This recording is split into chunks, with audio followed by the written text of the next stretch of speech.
Introduce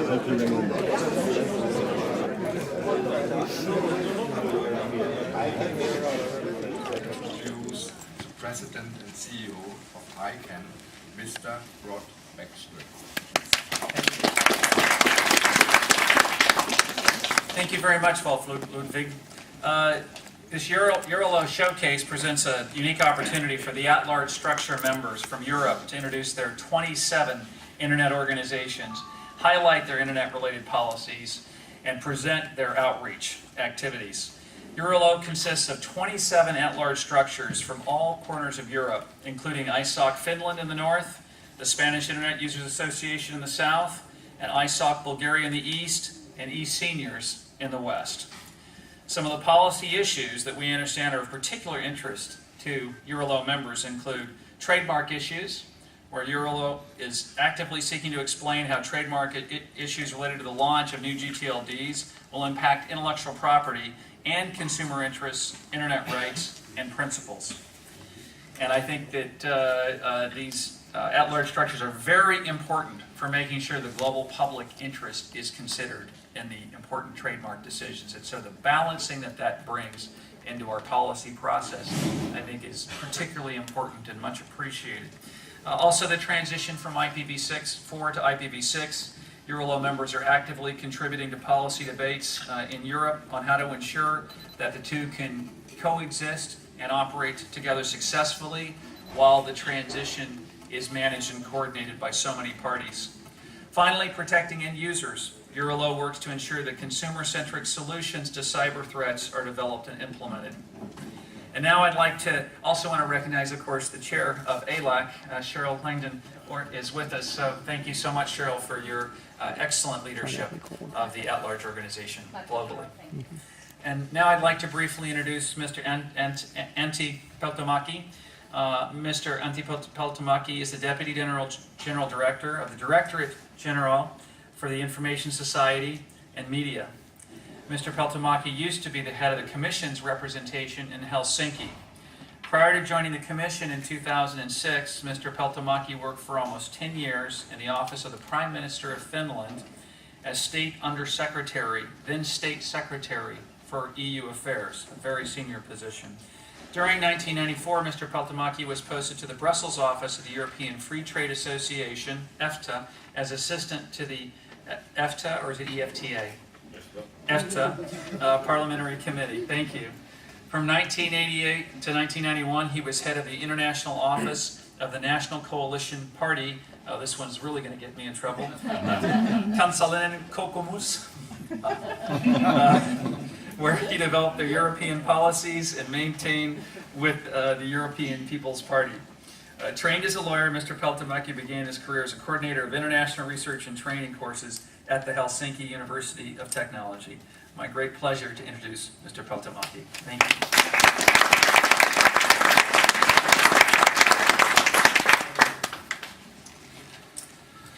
Good morning, everybody. Thank you, Rod, for introducing my academic and professional career.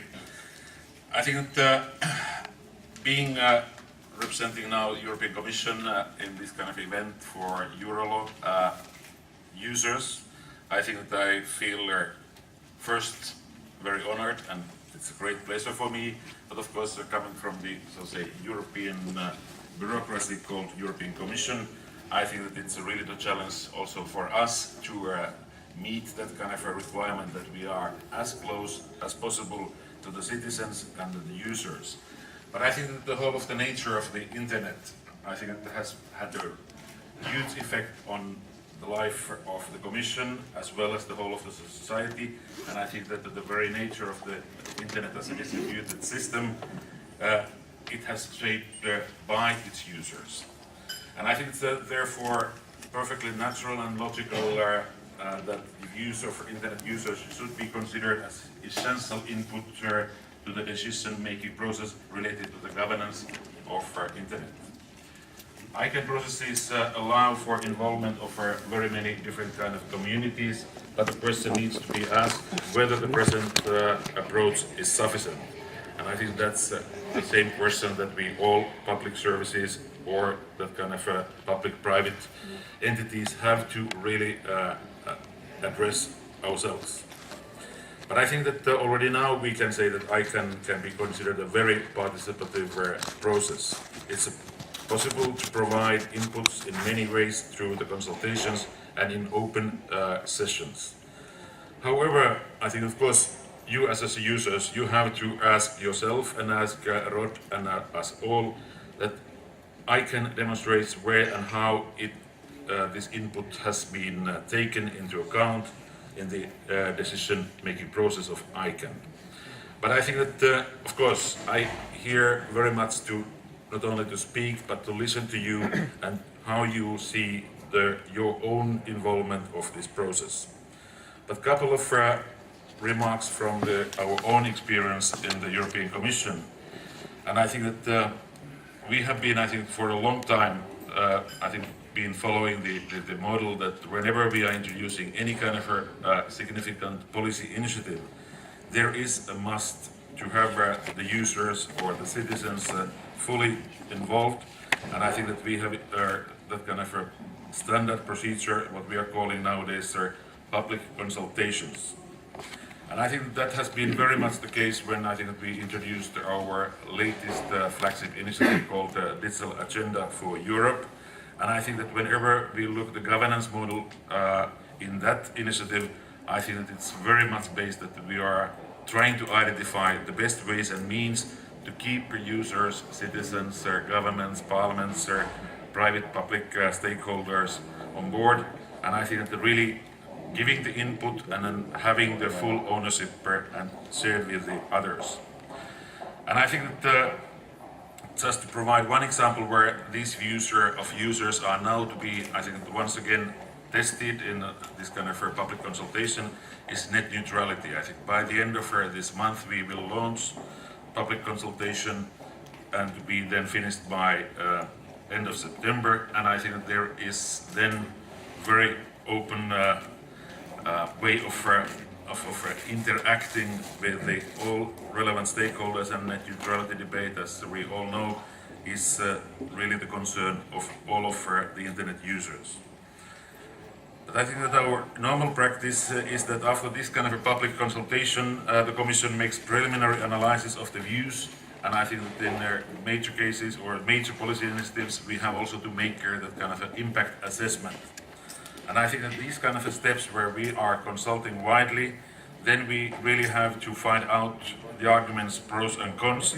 I think this is a bit of a perhaps peculiar and atypical for the European Commission or European Union institutions, that it's perhaps too structured, too perhaps regulated, but all in all, I think it shows that also the institution like the European Commission, we have in this kind of a time really pay attention for the citizens and all the stakeholders around.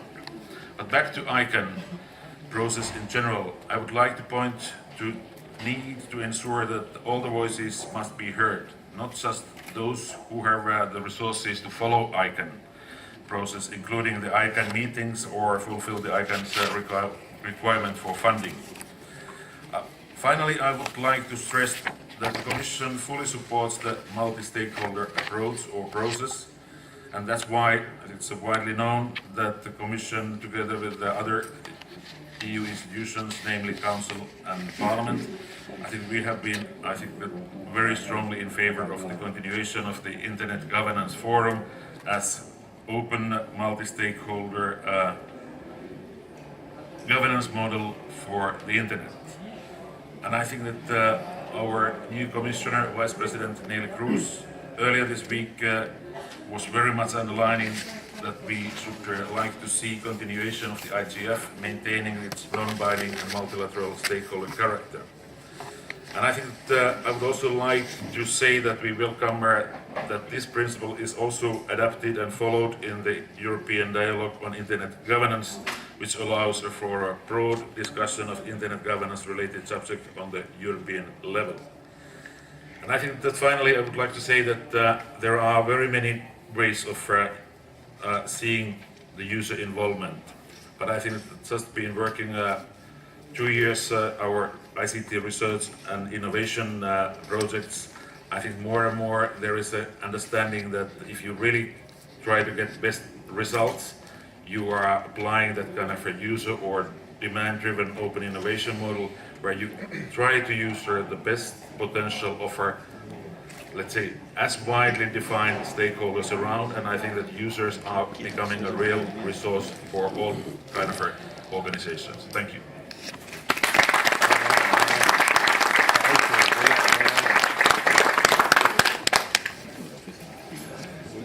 Thank you, Rod.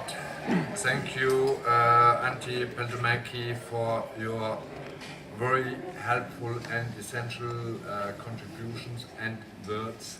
I think, as far as I remember, an important part, an important term which is written in ICANN's strategic plan is a healthy ecosystem. And to my belief, what would be a kind of a precondition of a balanced and a healthy ecosystem is to have a firm affirmation of commitment, not only towards governments, but also and especially in regards of the internet users, which is the majority on the internet.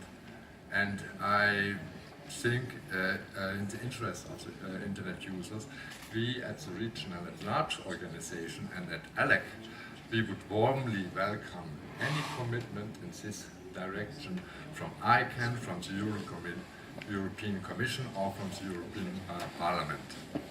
I now have the pleasure to welcome Dennis Jennings. He is Vice Chair on the ICANN Board of Directors, and he is speaking about how at large is integrated into ICANN. Welcome. Just in time. Just in time.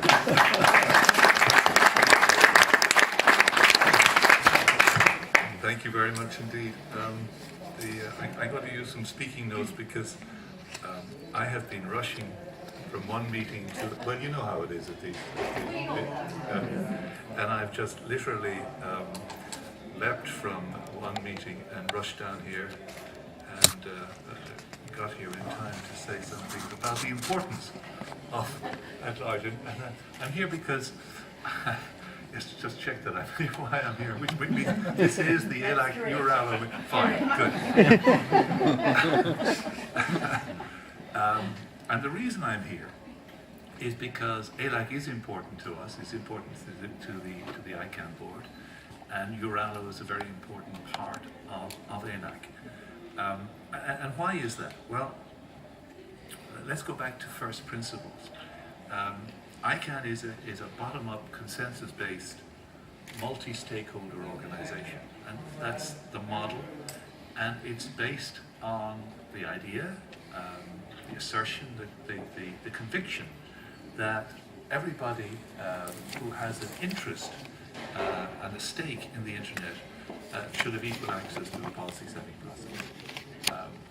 That is, if you think about it, an unusual statement.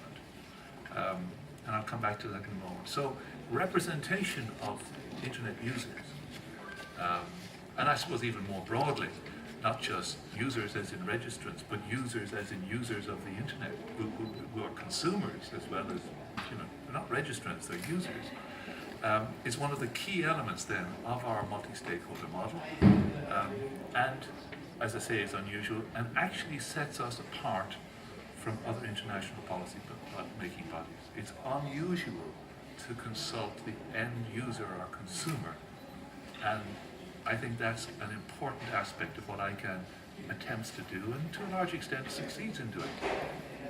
So, by definition then, a large involvement is extremely important to make this particular model of the world work. And to ELAC's participation, or large participation, sorry, I keep saying ELAC, but I mean at large, yes, sorry, keep correcting me. It is important and an example of how we make this dynamic and active in the policy driven process. Now, at large is one of the stakeholder groups, and it's the one which best, I suppose best represents, although we attempt to do this with the other groups, best represents the world's geographic diversity, linguistic diversity, cultural diversity, best represents international, national, regional, and local interests. If you think about that, that's a pretty demanding challenge for at large and for ALAC as an advisory committee coming out of at large. But it is a reflection of a core value in ICANN, which is the representation of users and consumers. So clearly, at large is a potential major contributor, and is actually a major contributor to the ICANN ecosystem. So obviously, we take the views of at large very seriously, and at large and ALAC representing at large is an important advisory body. Well, let's go. Just thinking about this for a moment, and this may be a little non-diplomatic, but if airline customers and users were involved in policy making to the same extent as at large and ALAC is involved in ICANN's policy making, perhaps some airlines would not treat their customers in quite the way they do. I won't be specific. Then I won't be specific. Okay, so it is important to us. And the process by which at large is consulted and ALAC produces advisories, I think is improving. I think we're getting many more and better documents, and producing advisories and statements to ICANN. Many of these come to the board, and I'm not sure that that's the right way of dealing with this.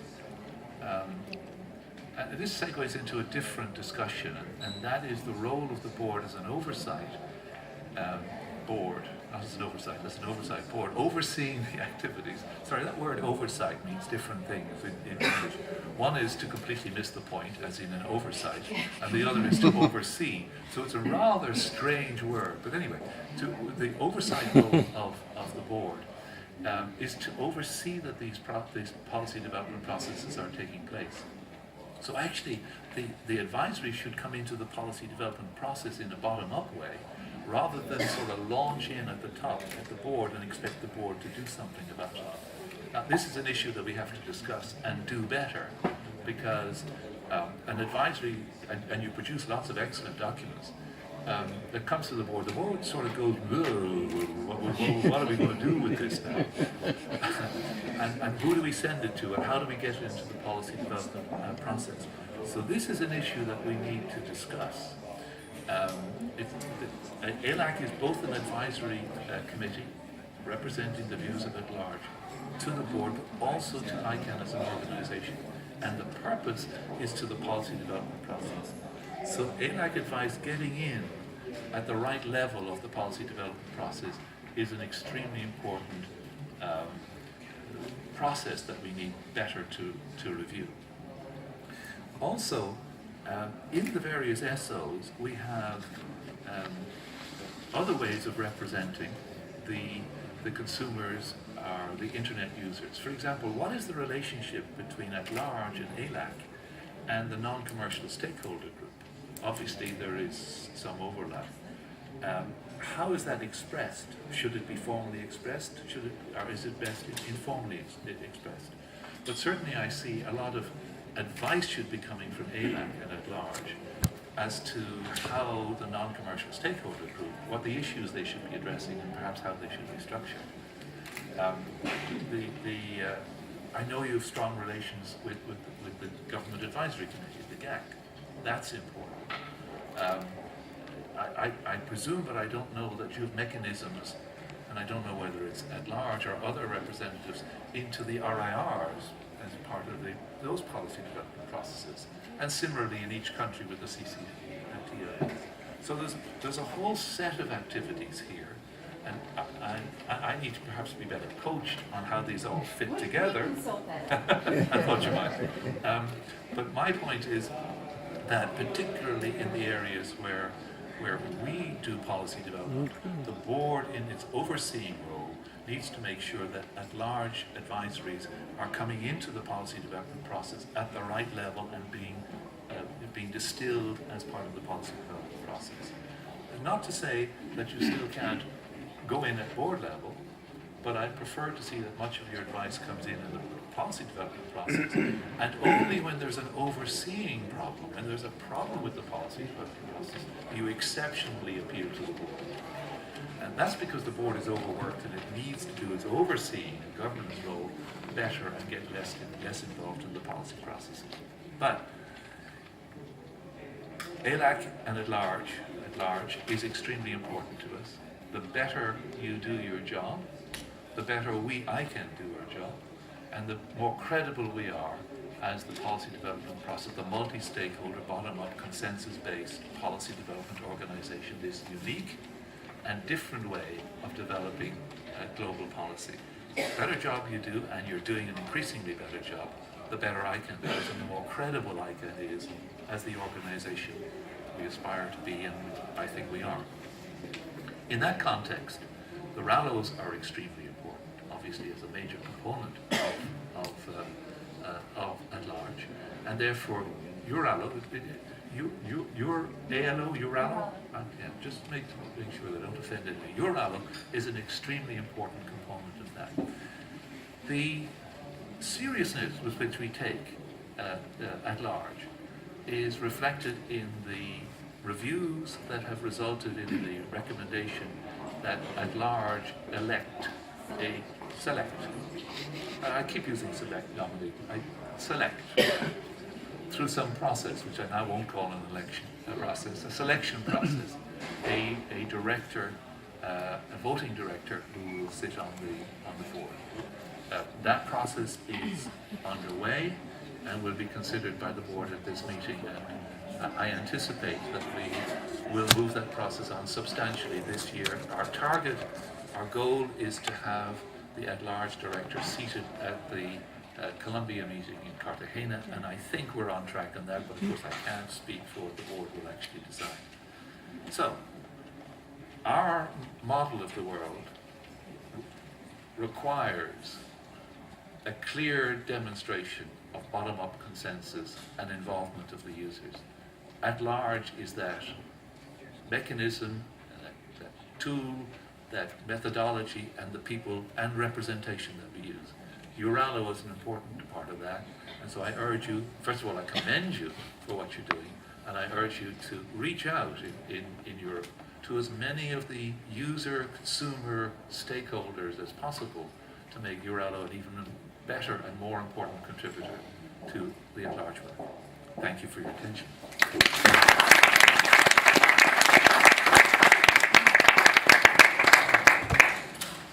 Thank you very much, Dennis, for your appreciating words. And I now have the pleasure to welcome and to present Jean-Jacques Soubrena. Jean-Jacques is on the ICANN board, and he will talk to us about how the large involvement in ICANN has improved ICANN's role internationally. Please. Thank you. Good morning. I'd like to be able to say that in 25 languages, but my ability extends very little beyond French and English and a couple of other languages. So, in any case, very warmly, thank you. Thank you, the organizers, for including me in this presentation, and I hope exchange actually with the at-large community. This is not my first involvement with you, and I'm very proud to say that as a member of the ALAC review working group, I had this contact already. in a very pleasant and, I hope, efficient way. The title of my presentation, which was imposed upon me actually, is How At-Large Involvement in ICANN Has Improved ICANN's Role Internationally. So, of course, you may have guessed that I tried to focus a bit on the last word, which is internationally. 3 points. Look around you. We are in Brussels. What does this mean? We could have met anywhere else in the world, but it so happens that this international meeting of ICANN is taking place in Brussels, which is really one of the powerhouses of building things together on a large scale, and with the multi-stakeholder spirit and processes, actually, right from the beginning, when Jean Monnet inspired Maurice Schumann to do first with the Germans and then with an ever-enlarging membership to launch European creation. Does this have any relevance with our subject today? Yes, I think so. Because the EU is one of the earliest and perhaps one of the most significant multi-stakeholder constructs in human history. That each constituency, to speak in our language rather than in the geopolitical language, that each of the constituencies has decided to share parts of its sovereignty with others is a remarkable feat. And not under the pressure of war or economic failure, but in the rising expectations of doing something together. In this construct, civil society has always had a prominent, and I would say an even growing importance. I think today, in spite of all its failures, which are pointed out with relish by some of the world press, sometimes of the English language press very much, I think it remains a reference. And I'm not speaking of the Irish Times, by the way. I'm speaking of world-class, other world-class newspapers. Rescue. Other world-class newspapers, for instance, one which is printed on salmon-colored newspaper, which is not the economic edition of Le Figaro, not only. So, in any case, it is a leader worldwide, I think, in involving a wide range of actors, and certainly the public. There is a degree of transparency and accountability which I think remains remarkable by any standards, and even in world history. So that was my first point. We are in Brussels. Do we have anything to bring this to this model? Are there any things which we can draw from the European construct? My second point is the internet community. How has it evolved? Where do you fit into all that? I think it has evolved in many meaningful ways. First of all, the processes have become much more robust over the years. The consultation, the policy development, the contribution of at-large to all that, but also the organic evolution of your body. Now that sounds a bit anatomic, but the organic evolution and through the wider representation. And I notice also that staff support for your activities has grown perhaps less quickly than your duties, but all the same, I think that there is also a willingness and an awareness on the part of ICANN and its board of the importance of adapting to that. The policy advice over the recent part has been much more structured and therefore more easy to deal with because it was also more focused. And I would like to commend you also for what you have done there. So the ALAC review, of which I was a member of the working group, was faced with a choice because there were different points of views. And for me it was clearly a choice of trust, of encouragement, a sort of act of faith in the significance and therefore the future of at-large. And that is why I supported the idea, which was fielded by some of us, that the at-large community should be welcomed to or encouraged to designate a member who would then become a member of the board with voting rights, which is no mean change, I think, in the representativeness and representation. Now, my third point is about international, which was the last word in the task you assigned me. I think that we must bear in mind, and I'm sorry, you probably have said this before. I'm sorry I arrived late. I missed out on what was said. I arrived, sorry Dennis for coming in the middle of your speech. But I think it's the geographically most representative and most diverse entity within ICANN. The Asia Pacific weighs 18 in your system, Africa 22, North America 22, Europe 27, Latin America 31. Taken at face value, what does this say to me? Well, it says to me that ALAC and the at-large system in general allows robust representation for developing countries. And this is certainly a very important thing for ICANN in general. Another thing I'd like to point out is that the choice of subjects which are dealt with by your body reflects this diversity, this geographic diversity, and the reality which underlies it. That means the economic situation and the sensitivities of some of your countries. For instance, you deal not only, or not not only with new GTLDs, for instance, which is of course very important, nor only with trademark protection issues, but also with who-is challenges, for instance, on privacy issues. So I think that your diversity reflects or is carried through in the types of subjects you deal with.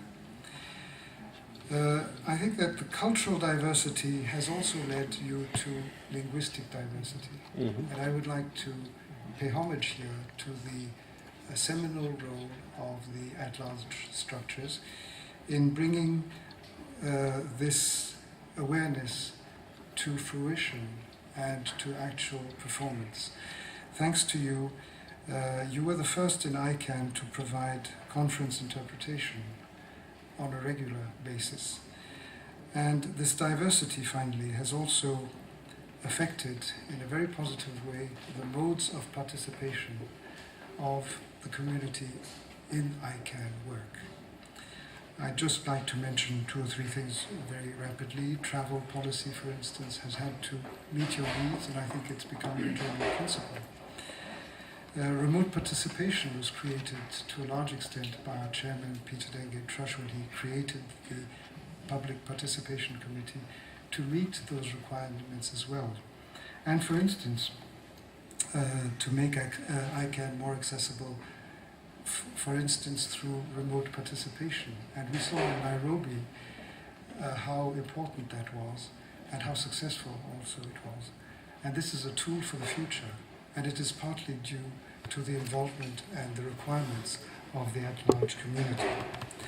So, to sum up my presentation, I would say that I, for one, am very proud to have been part of the process through the review working group, part of the process which led to the decision to allow the at-large community to elect or present a candidate for a position as a voting board member. As I said earlier, it was an act of faith, and I'm very proud to have placed my faith in you. Thank you.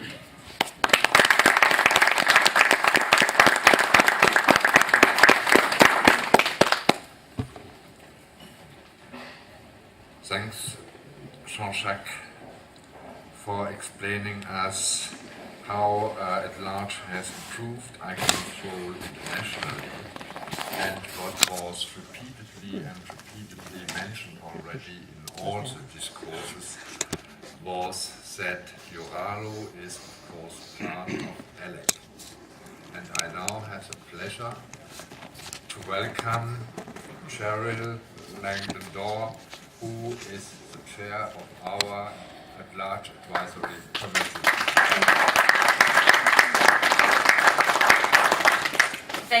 Thank you previous speakers, and thank you one and all. And it is the one and all that I'm going to take a couple of moments here to focus on.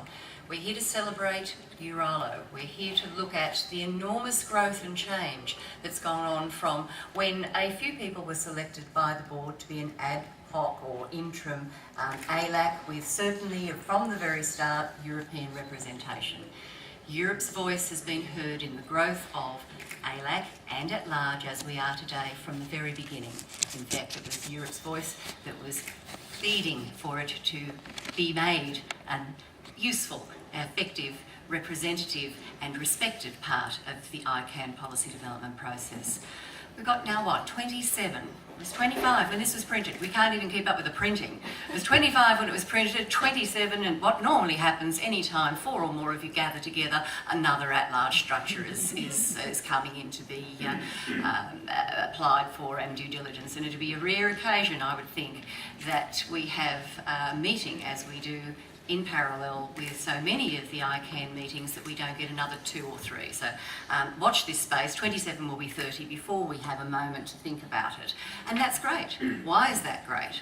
Because we've heard about the importance of where policy development and how voice comes into it.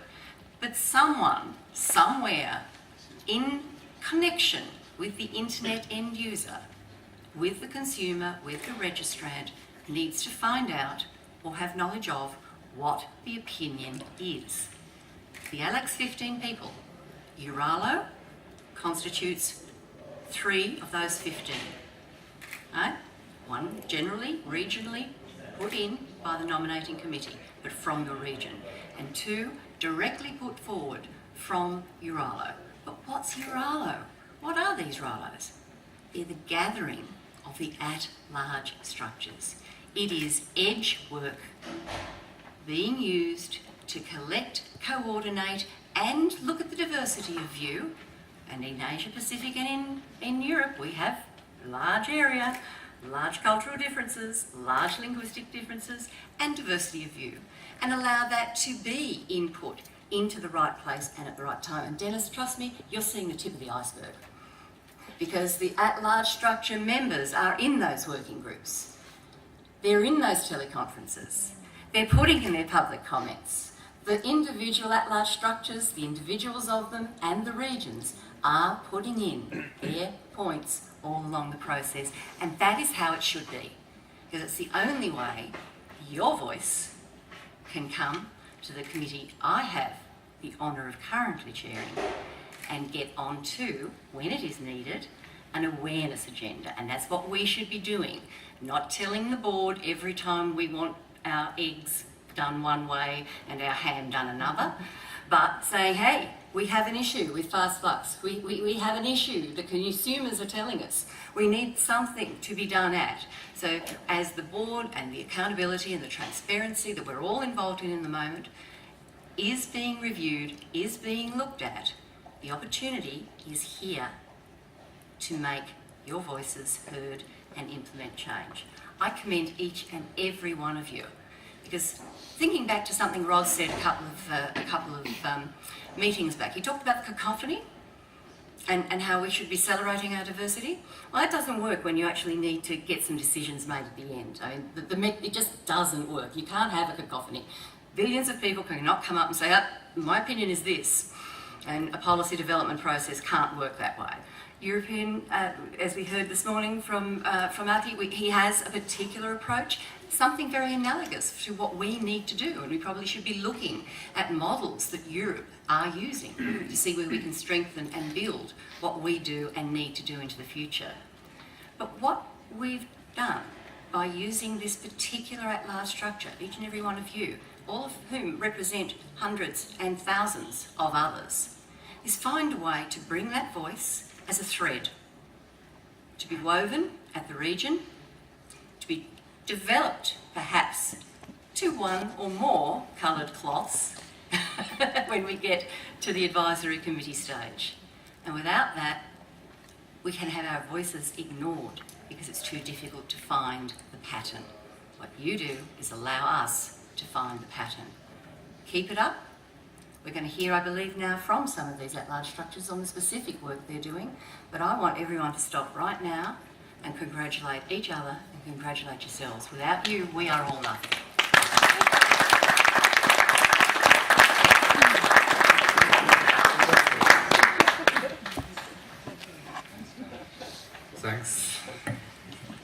I think it's now the moment, and it's now high time to present you the subjects and the organization who are at the center of EURALO's activities. And this is our membership. This is, as we have heard, our 27 at-large structures, and we only have a minority present here today in Brussels. We have also overview here on this nice board, so you can have a look on it and you can easily get an idea about the diversity and of typology.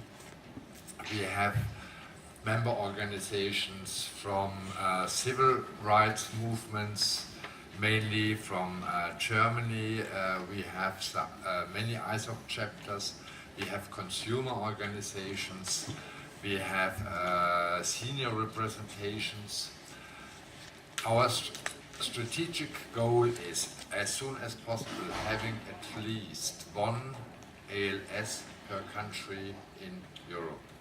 I know this is rather ambitious, but at the moment we have quite some white spots on the European map where we are not yet represented.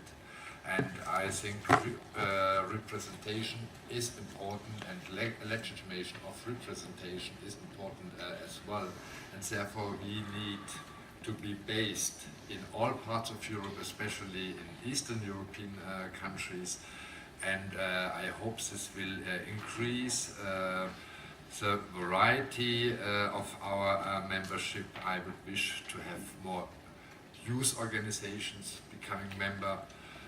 Just our latest member became the Swiss Wikimedia chapter, and this is another good example. I think this development of user representation is going into the right direction, and I now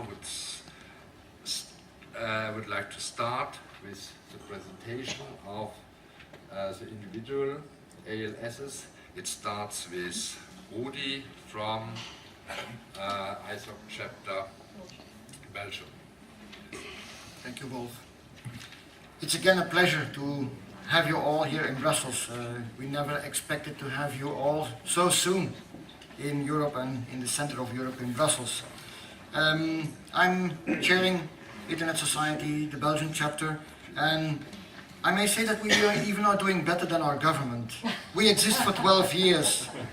We just got elections. Our government never stays on longer than 4 years. So we're doing better. But that's because we have other duties. And the duties we are trying to fill in are essentially focused on what the government has to do, also on citizens. Because the citizen is the key for our work and for our success. The citizen is looking for a connection to internet. And if there is no connection, it means there is no need for internet. There is no need for the domain space. And that's where it all starts. Our involvement in ICANN, through at large, starts with trying to represent each of the citizens and their access to the internet and their participation. And in that sense, ISO Belgium tries to influence as much as we can.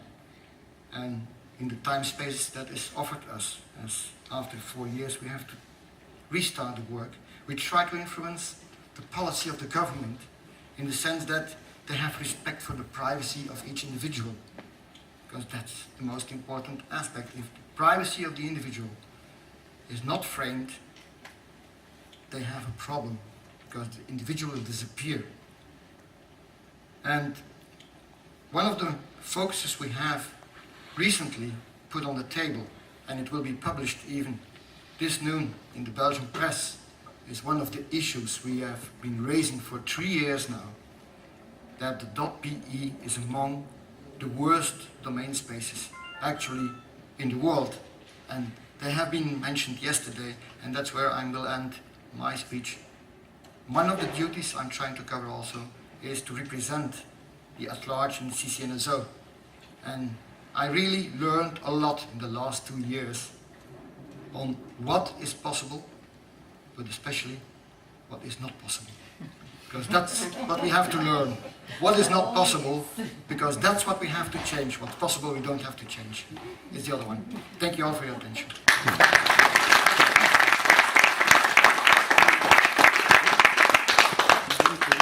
Next one is Stefano Trompi, representing our Italian membership.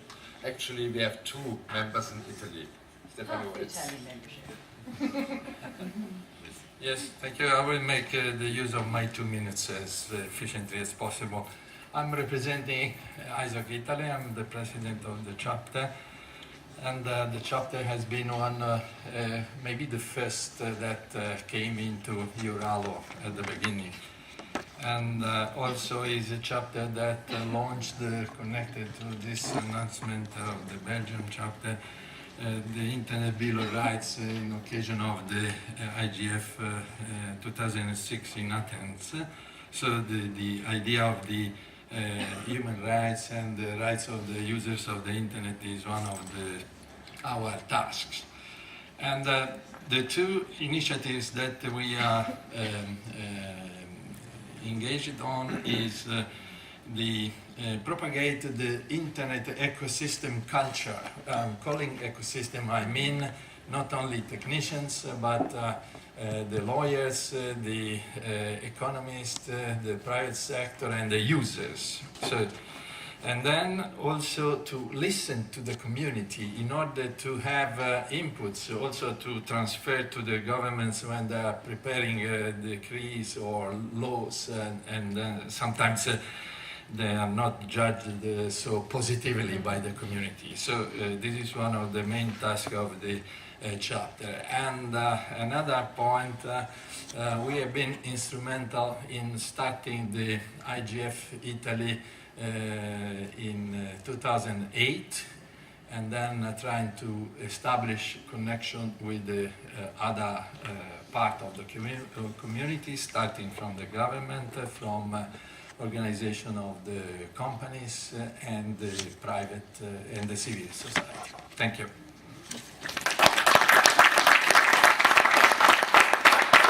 Thank you, Stefano. Now it's Sebastian, who will present our French ALSs. Thank you, Wolf. Yeah, we'll talk about 2 ALSs from France. The first one is the French ISOC chapter, born in 1996. I used to be chair during 4 years, and I was a new chair at Gérard Dantec. ISOC France is working as the other, I would say, chapter of ISOC in the world, but more specifically works on development of the digital society and contribute to defending the core value of the internet, helping to understand the major societal implications, collaborate with other ISOC chapter at the European and at the worldwide level, one part also with Francophonie, with a chapter speaking French. And ISOC France was just re-elected as a board member of AFNIC, the CCTLD of .fr. Now we will switch to the second ALS in France, who joined just a few months ago. It's eSenior. It's a French not-for-profit and not governmental organization aiming at fighting against e-exclusion and by providing tools and training in information and communication technology for senior and disabled people. eSenior focus on technology, teaching the use technology to its member, applying new technology for the special needs of its public and members, organizing and animating events based on technology application. And they are working on building a network at the European and worldwide level, and I am sure that we will be able to leverage the work they are doing at the European level to create a network, to have new LSEs in other countries of Europe. And I am specifically speaking about a country like Poland, where they have a good connection. Thank you very much.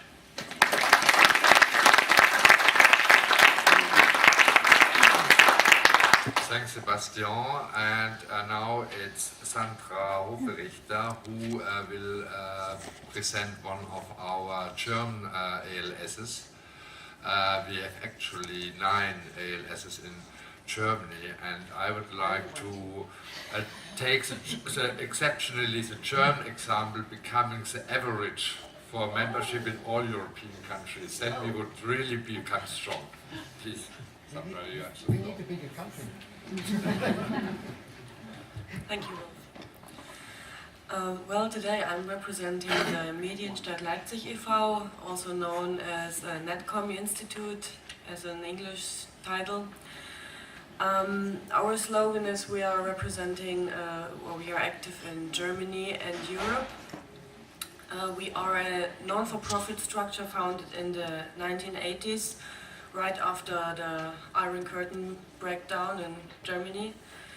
The main force was to support the city of Leipzig in his transformation from the industrial age to the information age, which is a very main task force in the eastern part of Germany.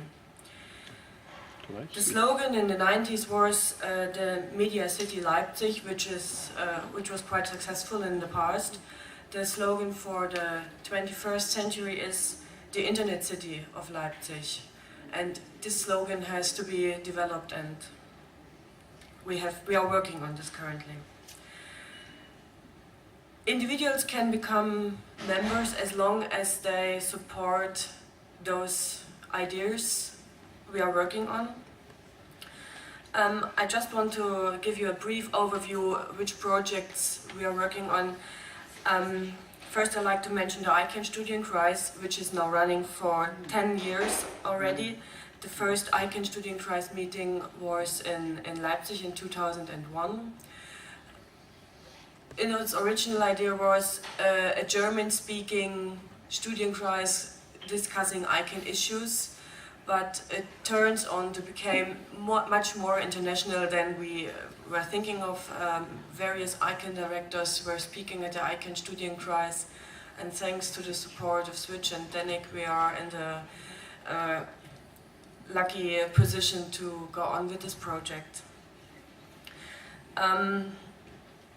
Another international activity is the European Summer School, where the main duty is to the knowledge transfer of internet governance issues, because we found out there is no possibility to study somewhere internet governance issue at a university, either on Harvard or Princeton or wherever. So we started this initiative to have regional summer schools on every international region: South America, Asia, Europe. The European Summer School is in its 4th year now, but the South American Summer School is also preparing the 3rd regional summer school in the Latin American region. Let me quickly mention the European Dialogue on Internet Governance. We are supporting this initiative as well. Very actively we are shaping this process from the very first beginning. But the main task force we are looking at is the internet user on a local level. We are active with various projects like the Internet Fiesta, Senior at the Net, which is in German Senioren ans Netz, or the Net Days. Our new project, which was started on the Safer Internet Day in 2010, is the Mitteldeutsches Internet Forum, which combines the 3 regions in the eastern part of Germany. And his main duty is the media education of children, but not only children. We found out we have also educated the parents and the teachers. And this is nowadays, on the local level, the most activity we are currently doing. Yes. Thank you.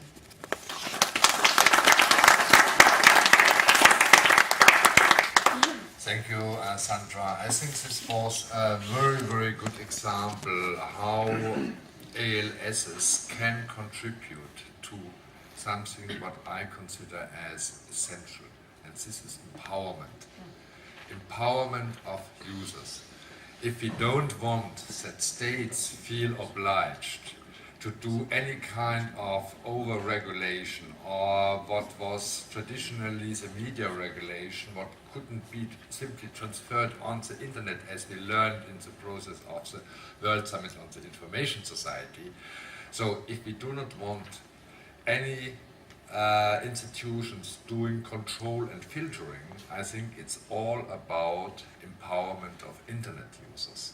And I think all of our ALSs in their day-to-day work contribute considerably exactly in the direction of capacity building and empowerment of the internet users. The next one is Jure, who will represent our Finnish ALS, and afterwards Patrick, please, you have the floor.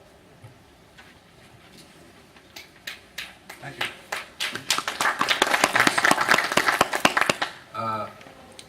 The ISOC Finland has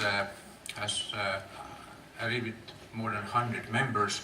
Most are individual members, and we, of course, among our members are some people who actually brought internet to Finland a long time ago. But otherwise, it's a pretty representative array of people from various walks of life, and of course the common denominator is that we all use internet and we care about the internet and about the values on which internet was built on. What we want to do is that we want to be one of the main partners, main interlocutors in the multi-stakeholder debate about internet governance and other information society issues that we have in Finland. And of course I might add that multi-stakeholderism has rather long traditions in Finland. That is to say, people from various stakeholder constituencies speak to each other because it's rather small place and everybody knows everybody anyway. In the, of course, as ISOC chapter, we do many of those things which already have been mentioned here. I'm not going to repeat them. I just mention a couple of things we have been doing. One was a seminar, a congress on the question of youth and internet. And unlike some other congresses about that theme, we actually had young people not only present but actually performing and participating in the planning of the event. But the other thing, we will be one of the main organizers of the first Finnish Internet Forum, which will take place right after IGF in September. And of course, you are all welcome. Thank you very much.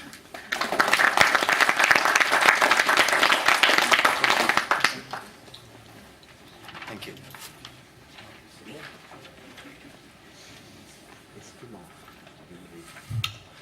Mayen, bonjour, guten Tag, good morning.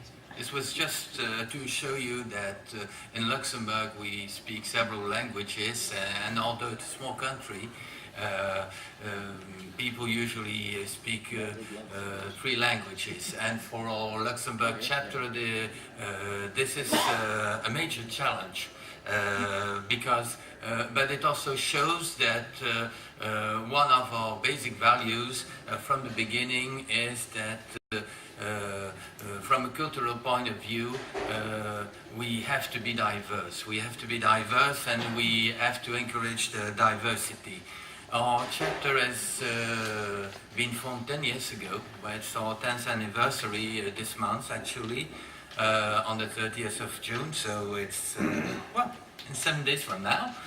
And when it was formed, the internet landscape was quite different from what it is today.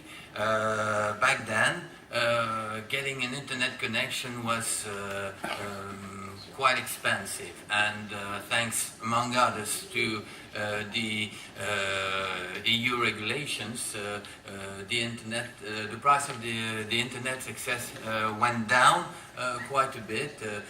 The competition was introduced and so on. So we thought that, well, that's fine, most of this part of our job is done, and suddenly, well, a new issue crops up, and we now have telecom operators who deploy fiber to the home.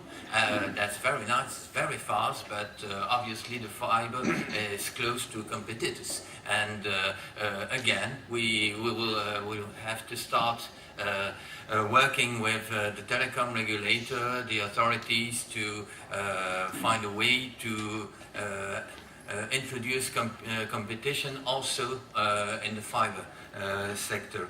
That was one of the tasks we're working on. Other tasks we're working on are closer to the missions of ICANN, I would say, like we're working closely with our CCTLD, the .lu, who has been doing an excellent job over the years, and we has introduced IDNs last year, and will start introducing DNSSEC over the next few months. And again, this is all very, although it's an informal relation we have with them, it has been very fruitful.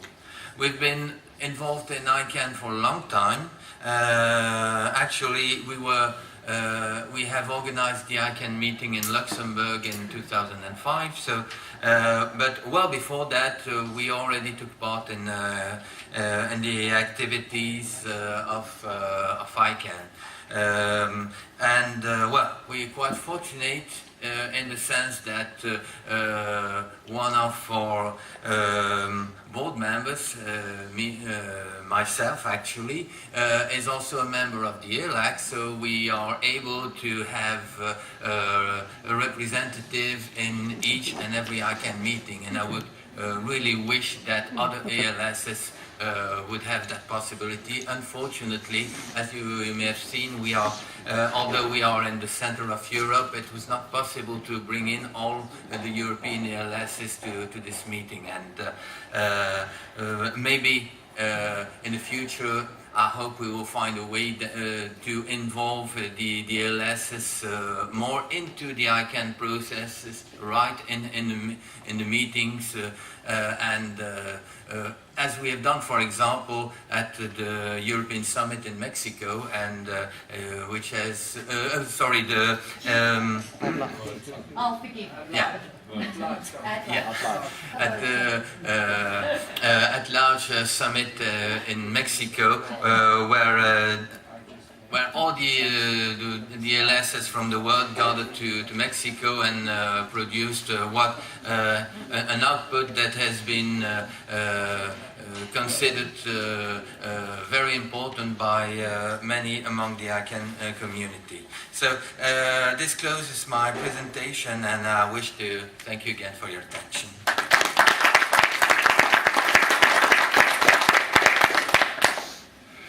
Thank you, Patrick. And now the last presenter of ALSs from EURALO is Frederick Tass, who will present the ISO chapter Wallonia. You have the floor now, and afterwards it's Sebastian who will do the concluding remarks of our showcase. Thank you. Thank you. So, good morning, ladies and gentlemen, and it's a pleasure for me as president of the Belgium Wallonia chapter of the Internet Society to address you a few words about our key objectives and activities. So we exist since 12 years, just as a broader Internet Belgium chapter, and we have common objectives with the Internet Society. Of course, it's to, for example, we follow internet governance, new TLDs, European privacy issues, etc. But I would like to focus today on three main topics we are focused on. First, we want to constitute also a think tank and network of expertise, notably in e-learning, so where we have several projects. Also to promote Wallonia, French culture, and the diversity of cultures in general through the world and via the internet. One concrete project I would like to we support, to mention, is VIFRALI, so it's a project in the context of infrarouts. Project aimed to promote the use of French and diversity of language in schools at international level. So it's an exchange. Now we are in pilot projects with a school in Brussels, Wallonia, with also schools in Eastern European countries, Armenia, Bulgaria and Romania. So with exchange in French between pupils.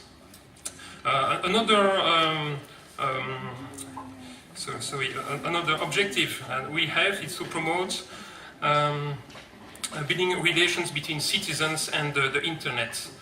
Notably, we have one key project, Millennia 2005, led by Marianne Delao, the former president of our chapter, focused on the place of the woman in tomorrow's society. So it's really a 7 years international foresight research process about women as actors of development for the global challenges. And challenges are many, such as, for example, access to the knowledge, freedom of speech, etc. Voilà. That was in short a few words about our activities. Thank you for your attention.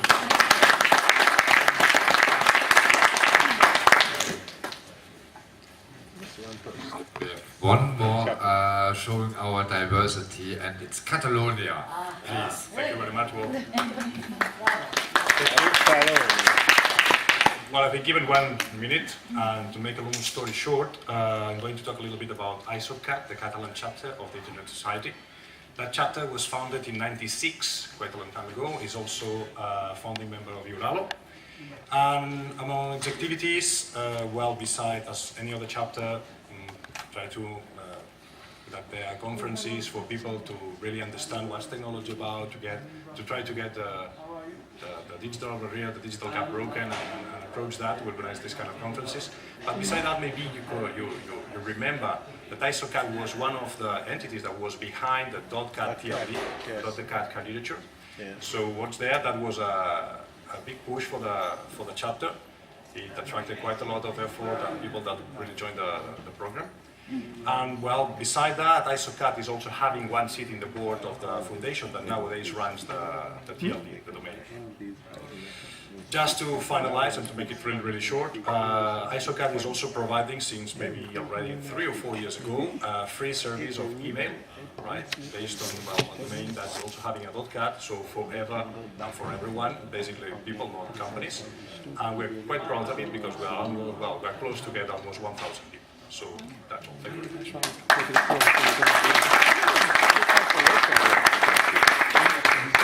I know it's quite difficult to finish because you are really tired with all this speech, and at the same time it's quite easy because a lot of things I wanted to say we already say. For example, my colleague Patrick says some word in different language, and I wanted really to start with that. But I will just add one word on the for our guest speaker and say a few words in Finnish. It's almost only words I know, but I wanted to show the diversity. And olen ranskalainen, terve. I wanted to. You will find what it means. I will not translate now. It will be a subject of discussion. Wolf already talked about diversity, and really, it's an important point, both at the level of the type of concern of our LSs, but also the language we spoke in our LSs. And but at the end, after discussion, we find very often, and I can say always, a consensus, a way to find a consensus in this very large diversity. But we need much more, and I will not insist on the question of outreach. Wolf already says that, but Eastern Europe, women, young, and so on and so forth, we need much more diversity. And to establish a dialogue with the board member who talk to us, ask us for a lot. We need to ask them to help us. And one way they can help us is when they will vote for the budget. And I will not extend that now because we're short of time, but we need to be able to do outreach, but we need also to be able to do what we call enrich. That means to be sure that our current members stay awake, stay tuned, stay participating. Yes. And one question is that we are at-large structure, usually are not-for-profit organization, and we don't get money outside of our members, sometimes for project, but for the ICANN work, we rely on ICANN. We can't rely on any other source. If not, one day somebody will say, but you are biased. Then we need to find a way. And one question is that we change leadership quite often, each 2 or 4 years. Sometimes it's longer, that's great. But that means that we need to be, to stay involved, we need to retrain the new leadership in the LSEs when they come. And that's why one of the reasons we really need to have face-to-face meeting for the region each time ICANN is coming to one region. It's important for Europe, but I know it's important for my friend from the other region. Yes. And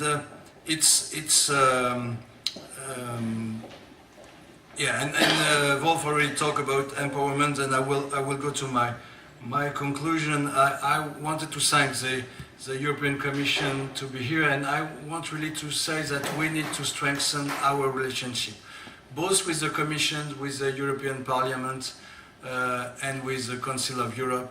It's something we need to set up, and that means also we need to work with ICANN.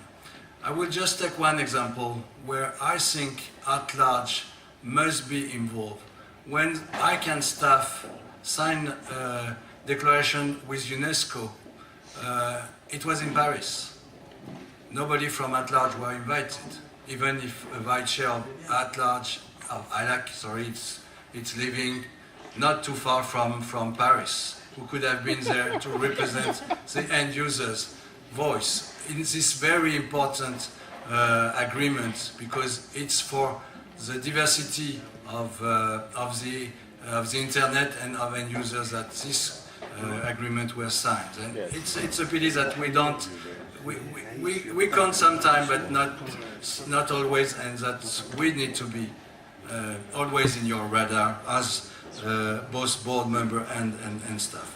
And my last point is that I would like very much to thank our African colleague to set up a rule to have this type of show.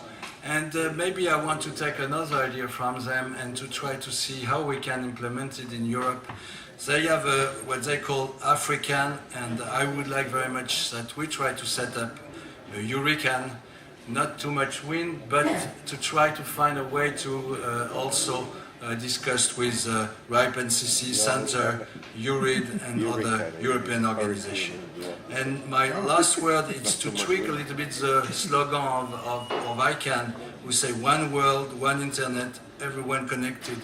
For at large, I think we need to change that to one world, one internet, everyone participating. Okay. Thank you very much. I just want to say two final words to thank the staff for the great help they give us to organize this showcase, and to ask all the European,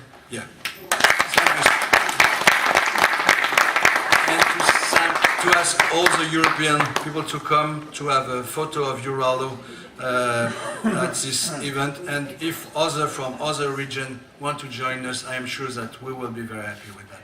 Thank you once again. Thank you for your time, and hope to see you.